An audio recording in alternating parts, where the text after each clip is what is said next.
किसान हो, इतना मेहनत कर लो तोहरा मरद दिन हमारा मरद नहीं हुआ। ये नहीं कि गवाना करा के चल गए लुधियाना। कब भैया कहे नहीं की कहा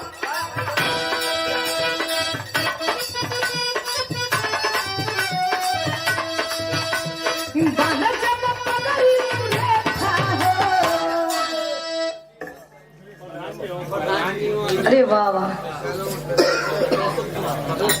आप देखे परम सम्मानित डॉक्टर अशोक जी, हमारे प्रधान साहब जी, प्रधान जी भागी मत है नहीं आई। हेलो हेलो कम दी स्टेज।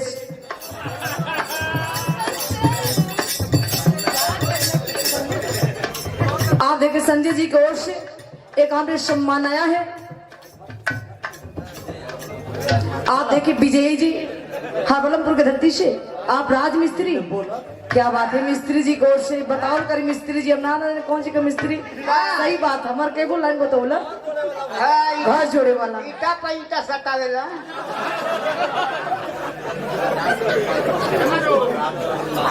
राम स्वरूप पान भंडार इस सम्मान पुरस्कार आया। धन्य है, आप लोग महान हैं। हमारे गर्जियन जी आप लोग भी इन्हें जगह लेके बैठिए तो बड़ा अच्छा लगे। आप ही हमने के भगवान बनी, देवता बनी आप लोग। भैया भैया अभी घबराई मत, अभी तो स्टार्ट हो जाए। अरे भैया कहना है कहे लगी बांधा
जान ले बकाए अपने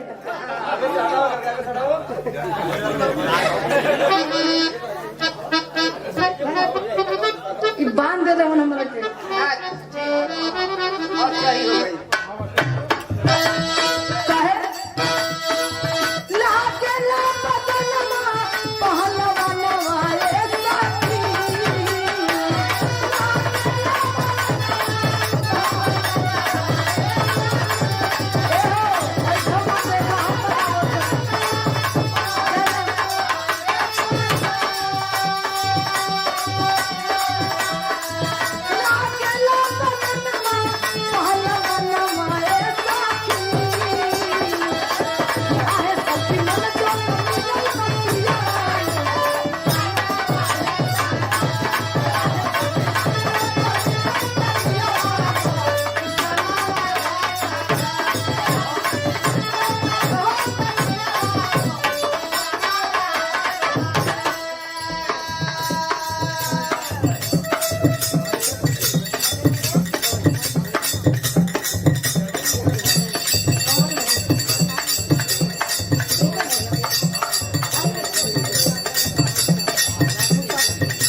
देखिए बड़ी सुंदर पुरस्कार है हमारे गार्जियन पिताजी की ओर से, मुसाफिर जी की ओर से एक पर सम्मान है। कोट से बना स्वागत। तमाम पंछियों को बहुत नमस्कार प्रणाम है। लेकिन और एक हरी सुना